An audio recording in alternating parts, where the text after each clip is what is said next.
Guys, my name is Carm View. I am the Director of Behavioral Health for ORS Home Care. No, I do not work for Superior. I am a home health nurse. I come here to educate families, and I've been doing this quite frequently now. I learned a long time ago the best defense against this disease is to understand the disease. And as I always tell people, I've been doing this for 20 years.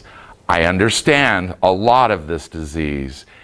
And it's not that your doctor doesn't care about you, but most doctors don't have an hour to sit down and talk to you. Medicare doesn't pay them for that hour. Medicare pays for the visit. And whatever that rate is, and it keeps getting changed, so doctors are shortening their visits times because Medicare keeps cutting back on the payer source, which means they need to squeeze more people in. So I am a home health nurse. I come to people's houses. I help people understand the disease and what you can do to keep your spouse or loved one at home, be it your mother, your husband, your wife. What can I do to help you get through this? Because there is no book, except for there is, kind of. But it's a lot of training and a lot of understanding. So this is the first one. This one I always like to do because it explains a lot about what the disease is and what it's not. And there's a lot of confusion. Dementia is a very thick book with lots of chapters. Understand, dementia is Latin for thinking problems. Alzheimer's is the #1 cause right now. There's one called Lewy body, multiple infarct, HIV, AIDS, dementia, 4th leading cause of thinking problems. Ethanol-related dementia, prefrontal, they all have different causes and they're all a different disease. So understand, when I ask people, do you know what the diagnosis is? It's not overly helpful when you say, well, the doctor says dementia, because that just tells me she isn't thinking clearly. So, Alzheimer's is the #1 form right now in the US. It's the greatest cause of cognitive thinking loss. It strikes Americans over the age of 65. And before someone sticks their hand up, I will tell you, yes, there is one called early onset Alzheimer dementia. The youngest one I've ever met was a 42-year-old male. I'm working with a 61-year-old female right now that started at 55. It is identical to Alzheimer's. There is no difference. It just strikes earlier. There's 4.5 million Americans. This number has doubled. And this is when the doctor will look and say, I'm so sorry, you have Alzheimer's. A lot of doctors avoid the diagnosis because it causes a lot of panic. By 2050, there will be 11 to 16 million Americans with Alzheimer's. Now, I find it interesting. I have been on this soapbox for 20 years screaming about this disease and we need help. The federal government just this year said, you know, we need to donate more money to Alzheimer's because they figure that in the next 5 years, this will cost America $1 trillion a year in care. And that includes such things as nursing homes. That includes lost wages when you have to stay home from your job to take care of your loved ones, so you're off. This includes the medications. This includes everything. Understand, 90% of people in nursing homes, skilled facilities, have some form of dementia. So it is a progressively expensive disease. There it is. There's the human brain. That's what it looks like. There's no big mystery to it. When you look at that one, the yellow section, the frontal lobe, this is where all your emotion and memory goes on. And I mean the ability to say, what high school did you go to? And you drag out, I went to Bullard High School. Fresno, California. That's where that kind of information is stored. The parietal lobe, that pink one next, that's all your motor skills. The ability to move, the ability to walk, the ability to move your lips but not talk. Anything to do with motion comes out of that area. The big green blob down here, the temporal lobe, this is all your language skills, the ability to talk, the ability to balance yourself so that you don't fall over. And oddly enough, we know that the brain in that area does nouns in the front and verbs in the back. We're not quite sure why. God divided it that way, but that's how it's set up. The blue area, occipital lobe. That's your visual memory, your ability to see and your ability to look at something and recognize what it is. So for those who don't know, I don't know road numbers in the South. I'm really horrible with them. Is it 44? Is it 41? Is it LaCanta? I don't know. So when I tell people how to get here from Inverness, I always tell them, drive. When you see the Greek Orthodox Church sign, well, right next to the road, there's a big sign that says fish fry on Fridays, except for now it says closed, but fish fry. The next place you can pull over, that's where you're going to find Superior. So turn in there, because their sign sits a little back off the freeway. You won't see it because the bushes. That's how I tell people. I tell this, hey, do you know where the new Greek Orthodox Church is? And she goes, they built another one? And I said, no, they have the big Greek. She goes, it's been there 2 years. That's not new. And I thought, oh, okay. It was new to me when they put it up. That's where all your visual memory is. Men have stronger visual memory. Men are landmark drivers. Any man will tell you how, you need to go down 200. When my dad told me how to get to their place the first time, he goes, drive down 200, and when you see the sign that says Bo Williams, turn right. And he gave me every landmark to find their house the first time. But that's where that is. This big area down here is kind of like the master switchboard that decides what's banging around up here, how much of that needs to go into the body. We can all sit here and think and not move because you're not requiring anything that says, I got to pick up my arm and point at her. I got to wave over there. That means that the switchboard says send it down the brainstem to the nerves, send it out. This area way in here, the limbic system, also referred to as the lizard brain, that is where we store such things as light cycles. And of course, we're going to screw that all up on Sunday when we move our clocks back. It's where your light cycles are. It's where your base emotions are. Anger, rage, lust, not love. Love is in that yellow section. That's an emotion. Oh, I love you. The drive to breed is out of the center of your brain.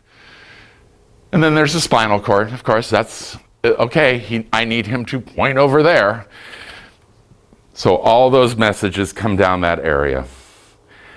Now with Alzheimer's, and this is the part I always tell, this is the slide you need to remember from here on. The three cruel realities. 1, the whole brain is dying. This does not affect just memory. The whole brain is dying. This is why they lose the ability to walk, the ability to speak clearly, the ability to understand what you're trying to tell them. The whole brain is going. They lose their vision because this area back here is dying just as much as everything else. So visual recognition, looking and not knowing what you're looking at. 2, it's progressive. There is an early stage, middle stage, and a late stage. This disease doesn't start and then say, okay, we're done. It goes until it's finished. And finish usually means death. And then 3, there is no cure to any of this disease. There are cures to some of them. We'll talk about that. But with Alzheimer's, we don't know how to stop it. Worst of all, we don't even know why it starts. We don't know why it would start with her at 65 and then wait and start with her at 95. And I've seen it. Had a 96-year-old man started Alzheimer's at 96. And then I have my friend Diane at 61 who's had it for 5 years. Why? What clicks that says, okay, now we're going to do a general destruction of the brain? We don't know that. So there is no cure to this disease. What goes on in the brain? Somewhere along the course, and that's why I say sometime. We don't know why. The brain starts having what are called plaques and tangles. That's the hallmark of Alzheimer's. That's what makes Alzheimer's Alzheimer's. That's how they recognize it when they look at brain tissue. And these plaques and tangles, neurons, brain cells are very specific. They have these things called dendrites that point over here and point over there. And they send that message to that neuron, and then it sends it over there. But somewhere in this disease, all of a sudden, it starts curving and tangling up. So these messages that's supposed to go here is now firing off. And that's why they start losing information. So the whole cortex, the big part of the brain, starts to atrophy, decreases surface area, and it directly affects how we think. And this is the easiest way to show you. Normal brain, Alzheimer brain. So when I talk about destruction of the brain is dying and falling in on itself. It's the easiest way to get people to understand what this disease does. Less brain tissue, less thinking ability, motor ability, speaking, hearing. Oh, yeah, by the way, that's what also goes on in here. Speaking's one part. Hearing, processing, spitting out the answer. Then, of course, you have to send it up to the front and go, I need to put an emotion to this because otherwise we'd all talk to each other like this, and that would be really boring to do this for hours and hours. So you got to tie an emotion to it, send it back, and spit it out. Clearly, understandably, in words that everyone knows. When we talked about brain cell, normal brain cell, this is how they start tangling up. So instead of this one sending a message over here and this one here. And see, there are parts to the brain we don't understand, i.e., all your brain cells kind of look like this. The very ones that do emotion look just like this that do motion, which look just like this that is your visual memory and your ability to see, your language. They all kind of look the same. So it's not like, I cut this man open, I say, okay, there's his liver, you can see that. That filters the blood, and over here, let me pull this out of the way, that's his kidney. And all those look real different. They all are built completely different. Different cells, different abilities. The brain all looks the same. You take a brain out, it just looks the same. Alzheimer's is not caused by, let's make sure we understand this, poisons in the environment. Okay, this is not a new disease. Dr. Alzheimer, yes, it's true, there is an Alzheimer, who actually wrote a paper on a woman that he had studied. He was a psychiatrist in Austria. He wrote the paper about this woman and what he had seen when he autopsied her brain. One of his colleagues took it to a big medical convention in Europe, and it was the colleague that tagged it Alzheimer dementia. It wasn't the man. So if you're wondering where Alzheimer came from, that's it. There is actually a for real man. It's not caused by decreased blood flow to the brain. We'll talk about that, but that's not what causes Alzheimer's. For a while there, we were all flipped out. It's all the aluminum. People were having cavities drilled out because there's aluminum.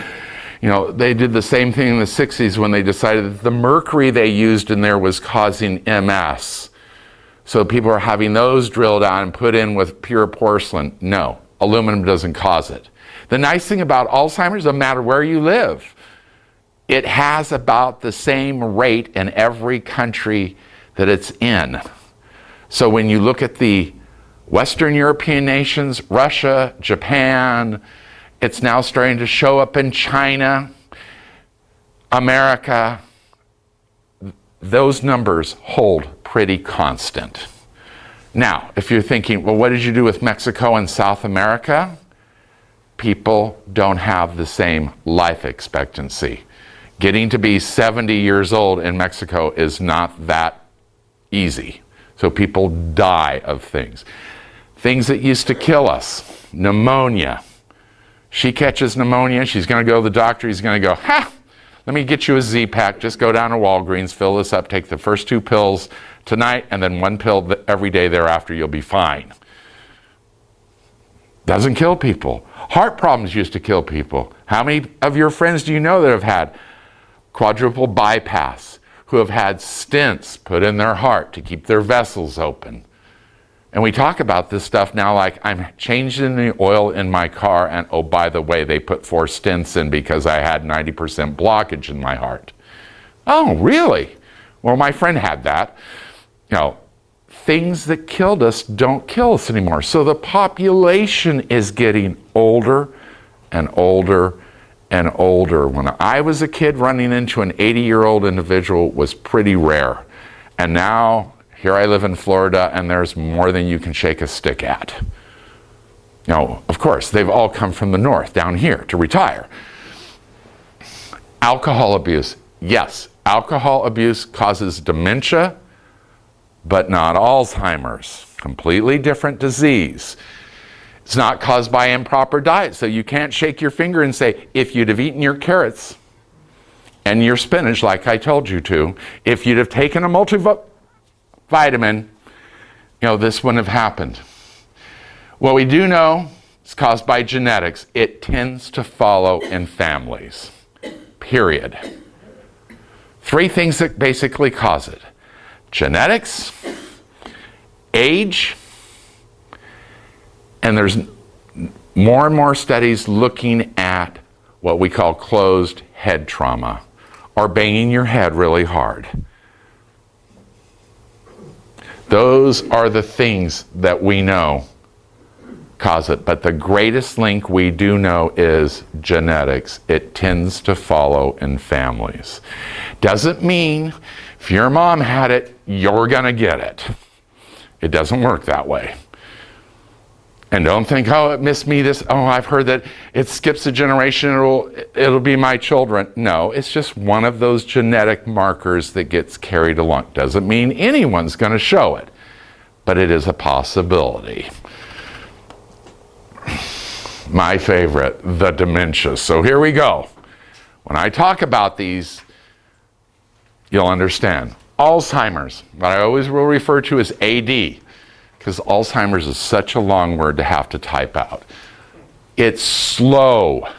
It's long. 10 to 15 years from diagnosis to death. It's the most common type. Early symptoms, depression, because people know I'm losing it. I'm losing my abilities. Anxiety. Genetics, plaques and tangles. We've already discussed what those are. That's Alzheimer's. 2, vascular dementia, strokes.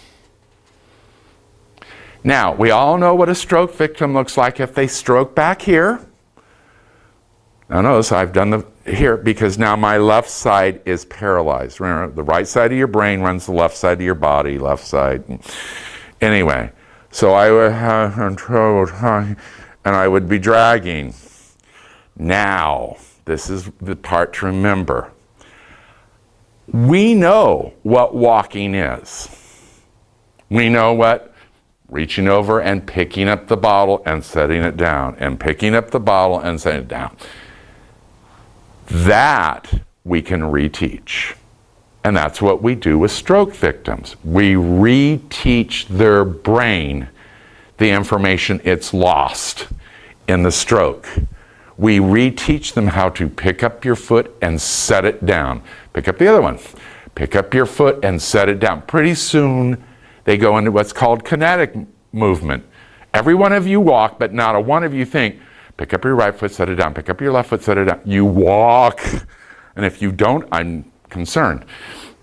So, the problem with having strokes in the front is you're losing information. And again, I don't know what that information is that you stored right in there, in that area. Because we do know that this whole area fires up with one thought, and one thought leads to the other. I.e., I want everyone to think about a rose. Got it in your mind? See the picture of a rose in your mind? Say yes, nod your head so I know I don't have to call 911. Okay, everyone can see a rose. It's a common flower. Now, I go into my brain, I think about roses. Well, you know, I don't have a lot of pleasant thoughts about roses because my dad, when he moved to California and needed a hobby, he picked roses. So as a kid, we had 140 rose bushes, which meant we had to weed them. My dad didn't believe in bark. He believed in dirt. So we had to weed these things. We had to prune these things. I remember there was always 2 weekends in the fall where we pruned all the roses back down. And because, you know, they were rose bushes, you couldn't play in that area as a kid because they were Dad's roses. I also remember, then going from that, I can think, yes, I remember Rose. When my mother passed away, she was from Texas, so of course, my wife and I, for her funeral, got her Yellow Rose of Texas. See, go ahead now, you can start singing the song because that's how our brain works. Everything is interconnected. So, you cause some damage in an area. I don't know what's lost there, and that's why people will start with thinking something and then they drop it because it's hit an area that's now dead. So the memory I can't reteach you. I can reteach you information about the memory. Remember the Yellow Rose of Texas. I'm going to teach you the song. You'll remember it after a while. I can do that, but I can't figure out why does she want to learn the Yellow Rose of Texas? Oh, because your parents were from Texas and that was your mother's favorite song. Da, da, da, da. Okay. Stroke dementia, sudden, no warning. That's the problem with strokes. You usually don't, you know, that's why your doctor always wants you to have blood pressures. Take your blood pressure, take your blood pressure. If it ever goes above 160, call us immediately. Because at that point, we can do something about it. But if you have a stroke, sudden, little warning, age doesn't matter. I have known a man that had one at 35. It affects your thinking, and it depends on where it is in the brain. Stroke, you're running along in life, you have a stroke, there's loss. If you get the blood pressure and all the problems that caused the stroke, you can run along at that level for the rest of your life. You don't have to lose any more information or memory. So how do you tell the difference? When people are talking, and I always ask, has this been coming or what happened? If you wake up in the morning and you look at me and go, who are you? What are you doing? Where are we right now? She's had a stroke. She can't process the information. Alzheimer's is where's our house again? Inverness? What's that? That would be Alzheimer's. If you're looking for your keys and you don't know where they are, that's normal. If you have your keys in your hand and you don't know what they go to anymore, that's Alzheimer's. You know, this morning, it's cold in Ocala. I got up, got in my car, tried to start the car. It went, I'm thinking, I have a 3-year-old car. Guess what? They put 3-year-old battery, 3-year batteries in it. I'm going 3 years, 5 weeks, and now my battery doesn't want to hold a charge. Clever, those people. So what do? I jump out, grab jumper cables, start my wife's car, back it up, get it all connected, start my car, walk over, take the cables off, slam my wife's hood, walk over, slam my hood, throw the cables in, get my car back up. And I got to the end of the driveway, and I'm backed in the road, and I looked, and I thought, probably need to turn my wife's car off and shut the door. Would be a good idea. Is that Alzheimer's? No, that's what we call everyday panic. Oops. Now, had I driven off, oh good, my phone's off. Had I driven off, my wife would have called to remind me that I'd left the door open, the key in the car, and the car running in the driveway. Not a good plan. But Lewy body, this is a newer one that we're figuring out. Lewy body was discovered by, Dr. Lewy. See, you get to name diseases after yourself. It's a Navy thing, huh? Yeah, well, I'm just trying to think about what we would name after you, Bob. Anyway, Dr. Lewy, he discovered these after we got into electron microscopes, because now they could look at cellular structure within the brain. Before that, we didn't know. But what we did know is that these Lewy bodies cause this problem where people start shaking, and we call that disease Parkinson's. Okay, after Dr. Parkinson's. Parkinson's knew what it was, but he didn't know what caused it. We now know Lewy bodies in the brainstem. So this message is running around here and goes firing down the back of my brainstem saying, pick up your foot. And instead of being able to get a straight shot down, it starts banging into the scar tissue, which then causes some of that trouble. Understand, every one of your muscles has an opposing muscle. Bicep, tricep. Bicep squeeze, tricep pulls it back down. And your brain, without thinking about it, monitors those all the time. Parkinson's gets in the way of that thing. So the very two muscles that cause me to be able to rotate my arm, they start to go, and my brain goes, up, straighten up. So it straightens up, and it goes, you've gone too far. So it starts looking like tremors. That's how Parkinson's affects the body. And I'll show you what Lewy bodies looks like. Yes, now remember, all of these are separate diseases. So yes, you can have Alzheimer's and strokes the same time. You can have Alzheimer's, Lewy body, and strokes. You can get them all. So it's not unusual to see what we call mixed dementias.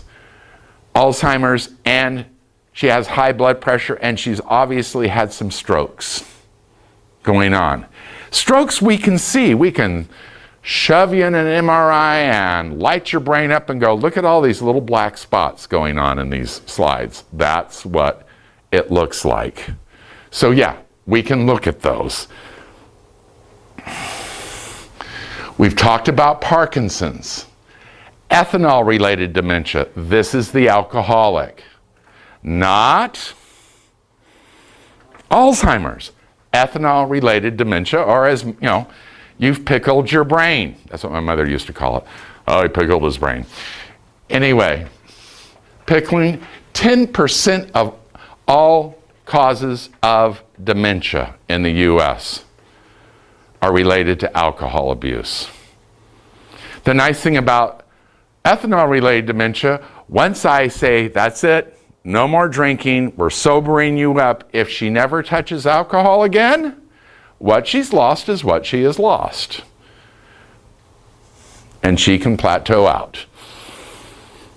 So you can stop it, but Usually by the time you get to the part of alcoholism where you're figuring out mom can't remember anything anymore, she can't even remember when she drank last. So when we say, are you drinking? She says no, and we know she has. She's not lying, she just doesn't remember. And it usually, the one it really affects first, we know this, is short-term memory. i.e., I had a lady with this, was a diabetic. What a surprise, an alcoholic that had their pancreas shot from processing sugar and alcohols all of her life. I could give her a shot of insulin, walk out, put the syringe in the cart, throw it away, and turn around, and she would be right there and go, is it time for my shot? I'd go, no, we've just given it. I soon figured out that I had to always put Band-Aids. Even though she didn't need one, I always slap a Band-Aid on her. So when she'd go, did I get my insulin? I'd go, there's your Band-Aid. Okay. So she would be pulling her shirt up to see if she had a Band-Aid. Frontotemporal, also PICS. Different form of dementia. The hallmark of this is language problems. These are the people that can't find words. I need, that. And you're going, the pen. And it's very hard for the caregiver because you're going, and they're going, pen, paper, water bottle, coffee cup, Danish. They're naming everything on the table they can because they're trying to help.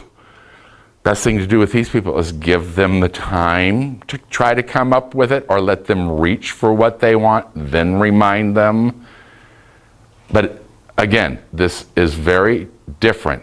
It starts with language, then moves to short-term memory. Creutzfeldt-Jakob's disease. Mad cow. Yes, it causes thinking problems. The reason I don't spend a lot of time on this, because you've got mad cow, you've got about 3 days to live. It's that fast. It will destroy your brain. Last mad cow outbreak was in Canada. And what we tend to do with mad cow is dig big trenches, put cows in trenches, shoot them and bury them, because we can't stop it. It's the only way to stop it. It is a virus. We don't see it very often in humans unless they've eat tainted beef that hasn't been cooked well. And you're all going, okay, and I mean well.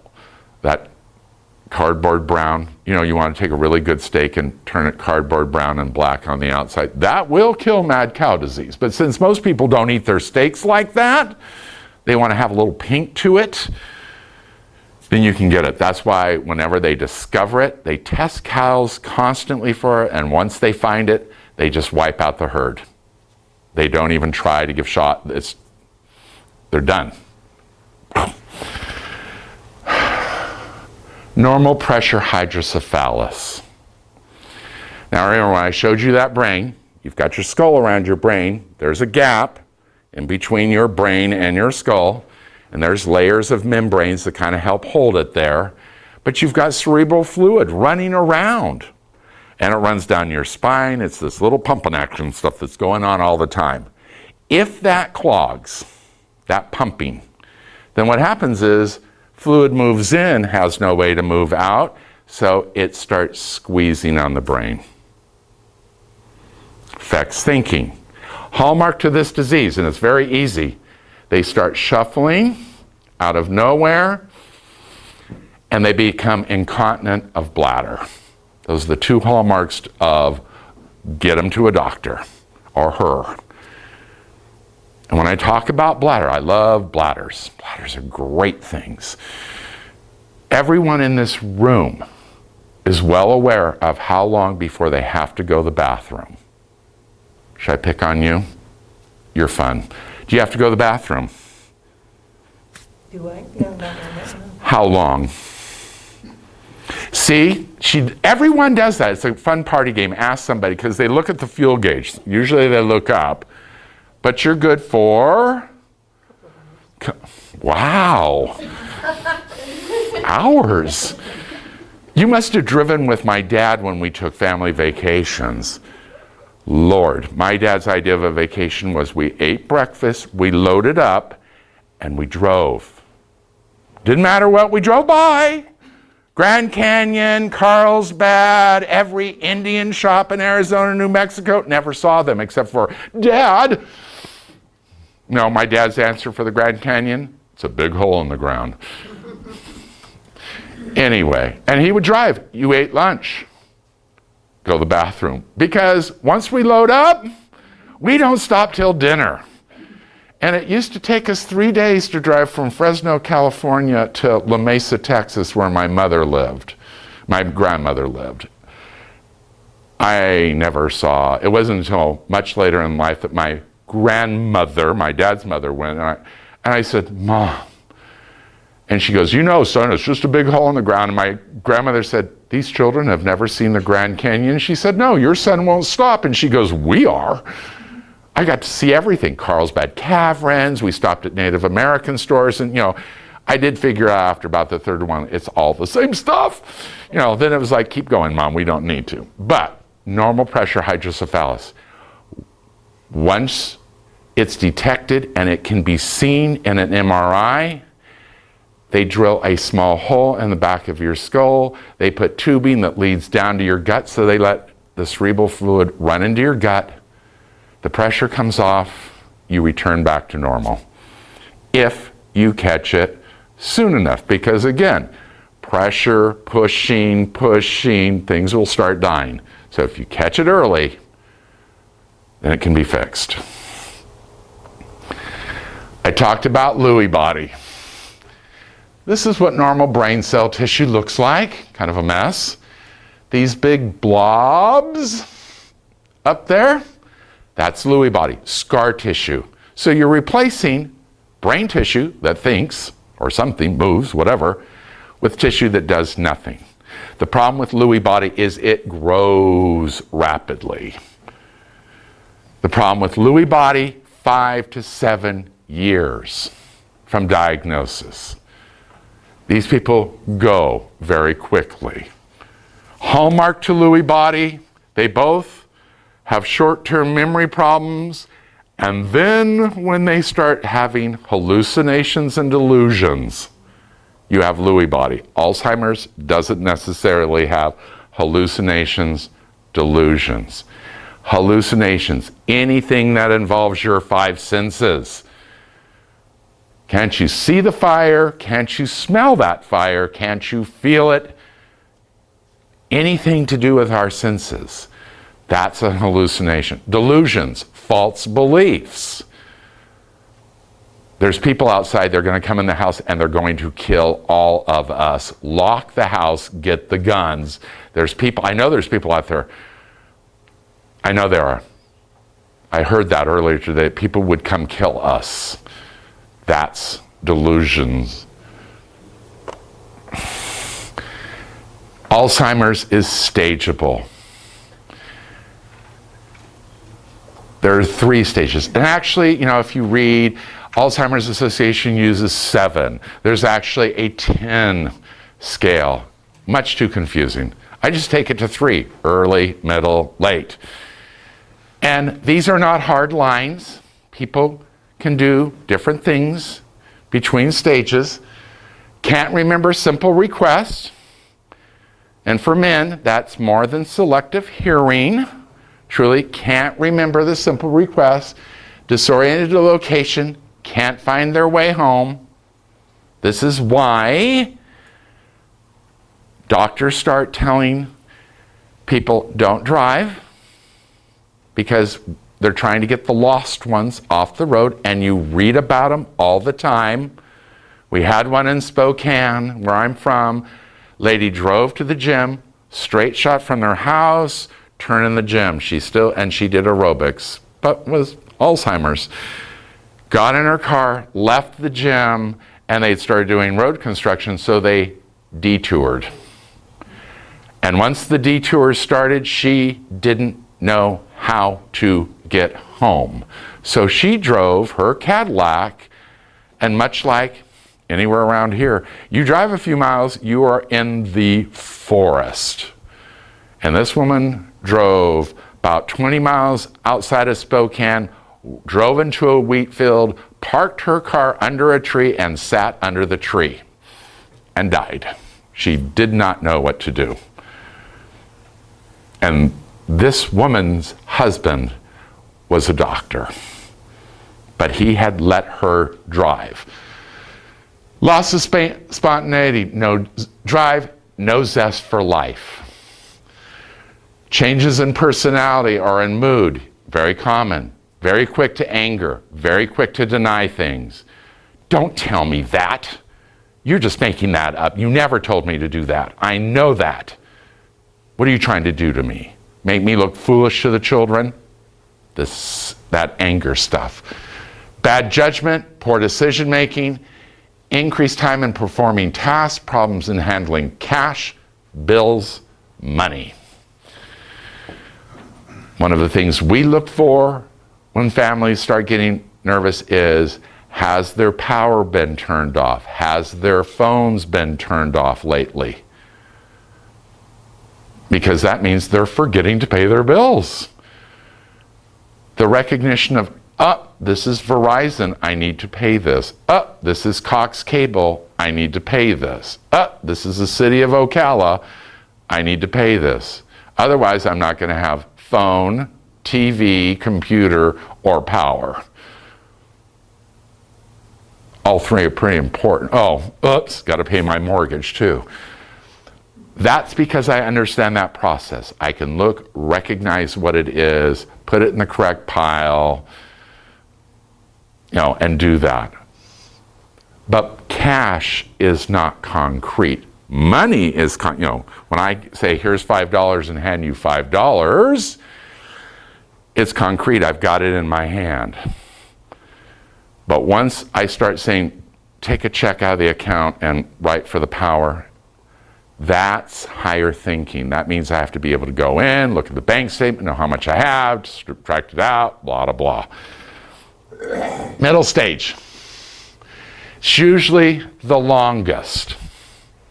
Now, the initial things were short-term memory.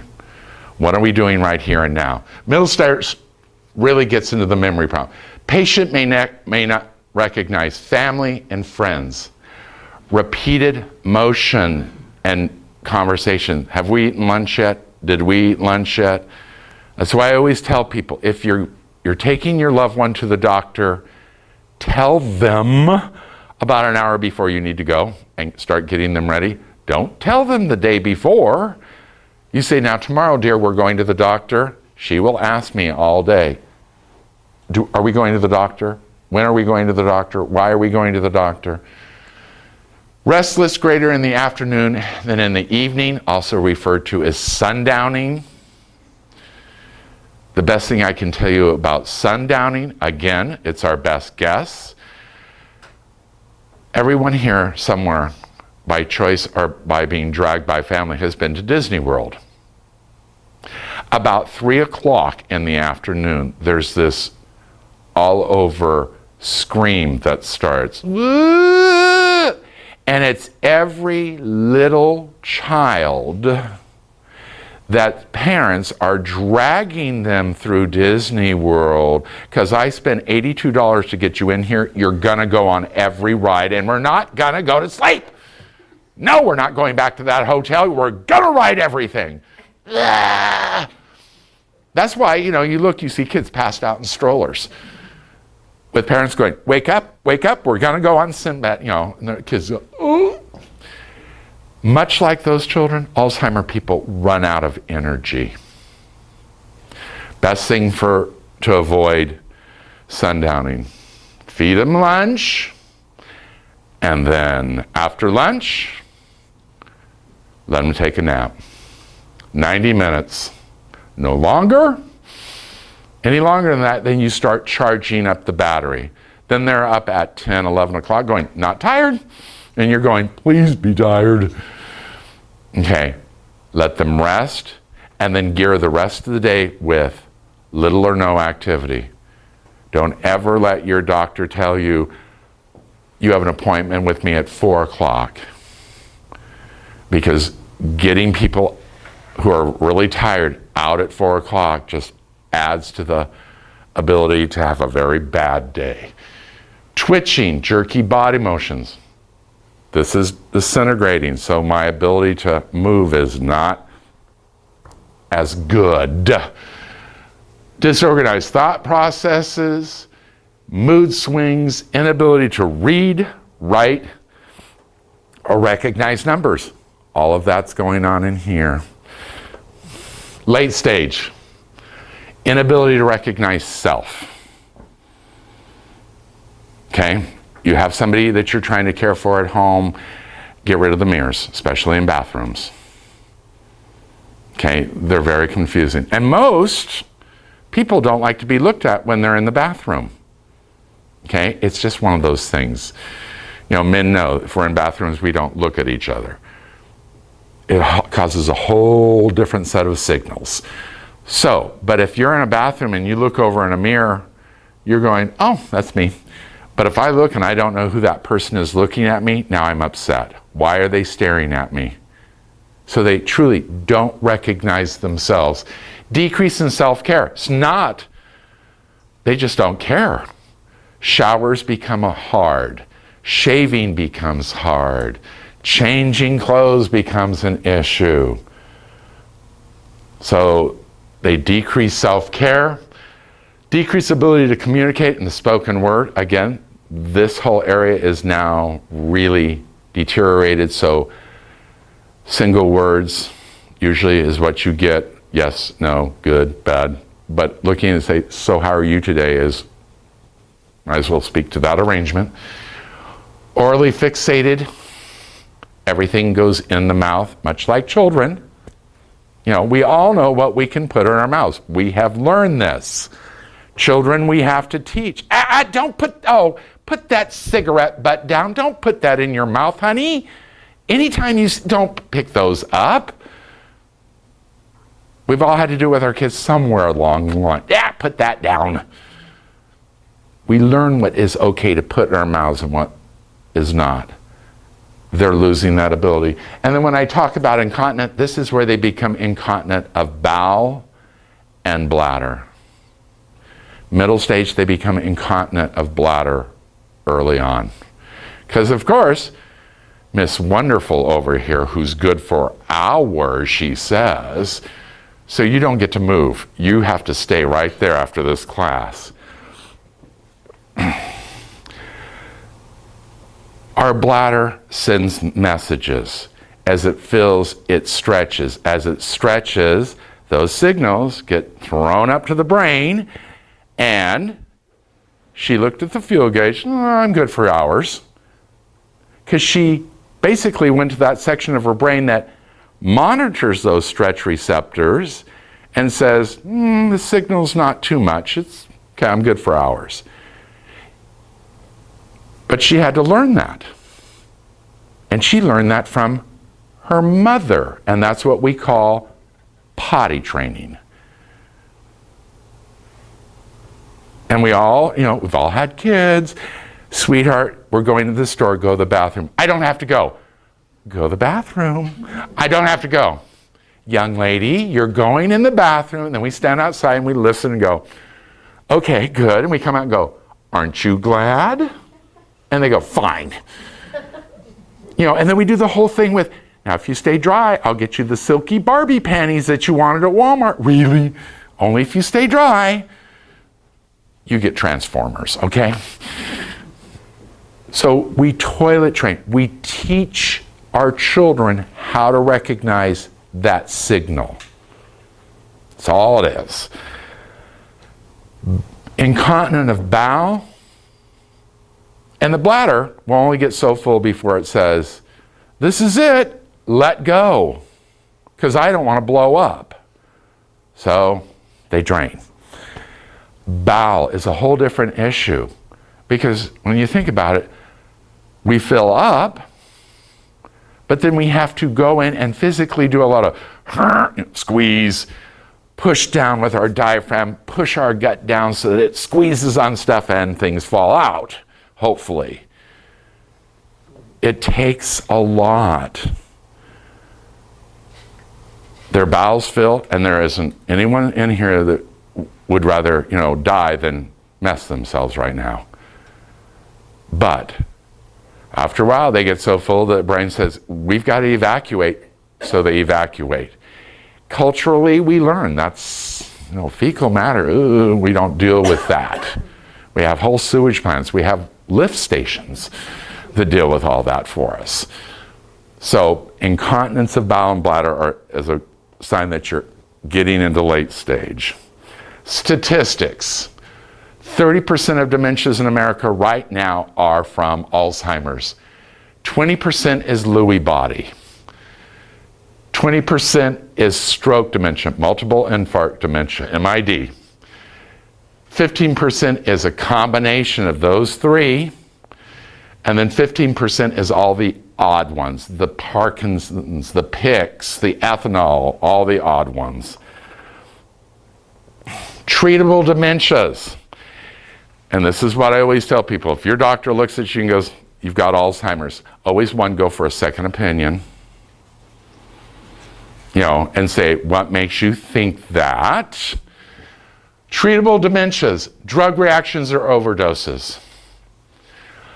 Again, and we've been talking about this in this class, the statins, the meds that we give to people for cholesterol.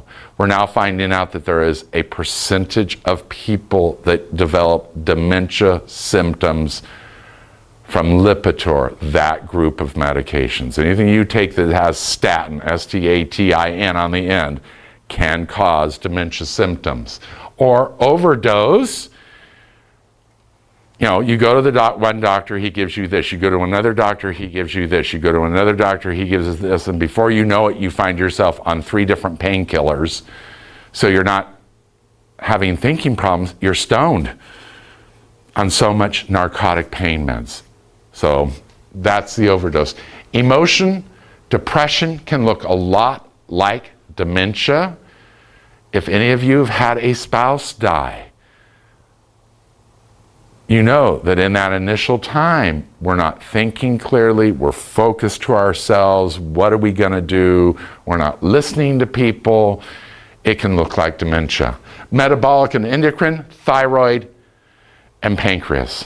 Thyroid drives your metabolism. If your thyroid isn't producing enough thyroxine, which is what we use, your metabolism slows down. If your metabolism slows down, you sleep a lot, you have no zest for life, you really don't care about a lot of things.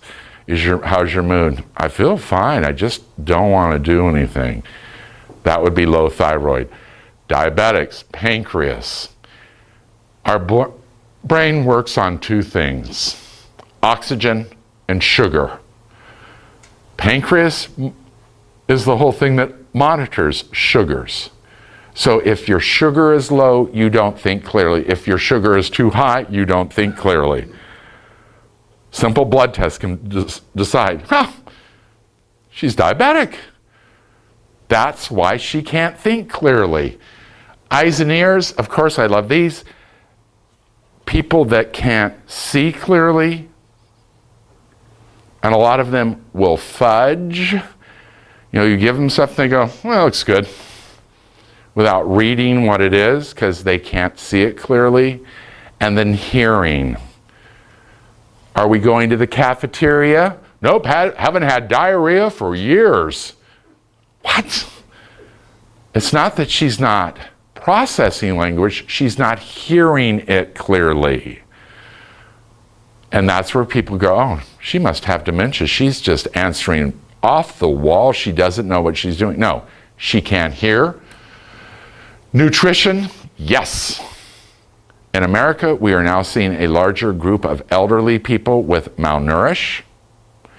And it doesn't matter if they're rich or poor, because a lot of people will go, oh, good, we'll go to Publix. They've got lean cuisines on sale, 5 for $10. So we'll buy $20 worth. That's all our meals for a week. They're not balanced nutrition. So we're seeing people with low B vitamins, and especially in a weight-conscious world that we are, don't eat breads. Well, then you've just wiped out a lot of your B vitamins. That's where we get our B vitamins from. Tumors in the brain, Okay? Don't ever believe a doctor if he goes, oh, it's Alzheimer's. Ask for a second opinion. If it's moving rapidly, get an MRI or even an X-ray of the brain, you can find tumors. And I had a client who'd been told for 2 years she had Alzheimer's, and in 4 weeks that I met her, she went from talking with me to not being able to talk to me. And I looked at the husband, I said, I hate to say this, go to another doctor. I called another doctor, they worked him in, and he said, I'm supposed to ask you for an MRI. That's what Carm sent me for. And they said, okay. There you go. And they went down to Monroe Regional, got their MRI. They lived in Denellen. By the time they got home, the neurologist had called and said, I need you to come back tomorrow at 9 in the morning. And when they got there, he said, you didn't have to be a doctor to see this. She had 3 brain tumors. And the doctor's question was, where have you been? And they said, we were told this is Alzheimer's. And he said, no, and there's not much time. She died 28 days later from tumors. But for years had been told this is Alzheimer's. Like I said, I've been doing this too long. I looked at them, this ain't Alzheimer's. They don't do these massive leaps. It's long and slow. Infections. If you have somebody you're caring for with Alzheimer's, and all of a sudden their mood changes, they're more confused than ever, the first thing we always get is a urine analysis. And we look for UTIs, or we also get chest x-rays. Do they have pneumonia? Do they have an infection running through the body? It's the first thing when people go, oh, Carm, we need to get this, we need to. And I'm always going, did anyone get a UA yet? Nope. We're not talking meds till we get a UA. Let's find out if we've got an infection running around. And unfortunately, it is very easy for people with Alzheimer's to get bladder infections because they're not as clean as they need to be. That's a nice way of saying that. Atherosclerosis. This is the reducing of blood to the brain through the carotids. And very easily fixed. They put a Doppler, they listen, they're going, hearing whoosh, whoosh, whoosh, whoosh, whoosh, whoosh, whoosh, whoosh. Okay, we've got clogging going on in here. And yes, they go in and do a minor roto-rooter, clear out the clogs, and now we've got blood going back to the brain. These are the meds: Aricept, Razidine, and Exelon. These are the big 3. There's 4, but these are the big 3 that all fall in one group. This helps keep acetylcholine around our brain. We use that neurotransmitter for memory. Okay? We also use it for muscle action in the body, but in our brain we use it for memory. I'm sorry, this is not true anymore. They have now come out with a generic Aricept this year. I need to change that slide. Every time I do this lecture, I always go, I need to change that. And then, of course, I forget, yes. Now, men, you're taking care of men with Alzheimer's. Get them to the VA. You can get all these meds for $3 a month. Okay? So it's worth going through the hassle of the VA because they are expensive. Those prices are if you just walked in and said, I want to buy. No insurance, no Medicare, nothing. That's the raw cost of those. The other med that we're using is something called Namenda, which works on controlling the electrical signals going through your head. No, we're controlling the path so that you get good electrical. Because all these neurotransmitters, the thing that we do know, I spit my message to her, that causes an electrical charge to go through her, and then she spits hers to the next brain cell, So it keeps that electrical signal going through better. So, how do I know? Do I have Alzheimer's? 1, can you retrace your steps in a 24-hour period? And it doesn't have to be by detail. Let's see, I go back. Last night I went to bed at 9:30. because I knew I had this class and I had to drive here, leave Ocala early. Before that, we'd eaten dinner. For dinner, I had spaghetti. Before that, I had been at work finishing up printing all this stuff and notes. Before that, I can retrace myself for 20. I don't have to have the exact, at 2 o'clock, I went to the bathroom. That I'm hoping went normally anyway. But can you retrace your steps in a 24-hour period? And you should be able to say, and for dinner I had, for lunch I had. Just from yesterday. I'm not asking you to go back 4 months.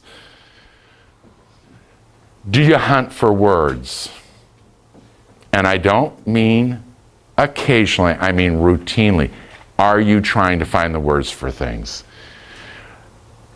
Again, difference between Alzheimer's. We've all been watching a program and gone, who is that? What's the name of that movie star? And we're looking, and then I can usually tell you 3 or 4 different movies that person's been in. Still don't know the name.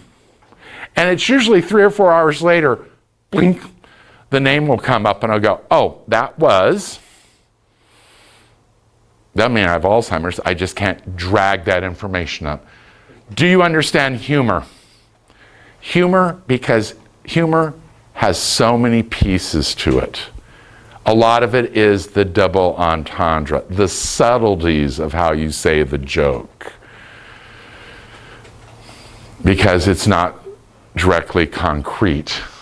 Are you lacking zest and are you hiding out? People with Alzheimer's don't like to leave their environments because they know their homes. Taking them out of their homes causes them to become a little squirrely and panic. And then the other part, are other people questioning your memory? I'm worried you don't seem to remember. I told you I would be here to pick you up. No, you didn't. Yes. Those are the early signs. So, again, so what do? Get to your doctor immediately. Rule out the treatable dementias. Go for that blood test. Let them check for infections. Look, the B vitamins, all that stuff. 2, accept and surrender to the process. And surrender doesn't mean I give up. It just says, I'm not going to fight this. This is happening. I can't fight it. So I'm not going to waste the energy fighting. I'm going to waste, my energy living and trying to get things together. 3, let your family know what's going on. Start shopping. When I'm talking shopping, I'm saying let's go look at the facilities. Look at them as a couple if it's in the early stages. Ignoring the problem will not make it go away. 4, surround yourself with pros. Make sure you're going to the best doctors that you can find out about. Make sure you have a home health care company that has a nurse that is certified by Medicare to deal with these kind of issues. And then the facilities. Make sure the facility you're in knows what they're doing. And then 5, the most important thing, you need to sit and talk with other people. You will find that what you think is the most horrendous behavior is actually probably somebody else in the group wishes they were back at that point. But attend support groups, get your feelings out, talk to people who are also in other facilities and find out who's doing the best out there.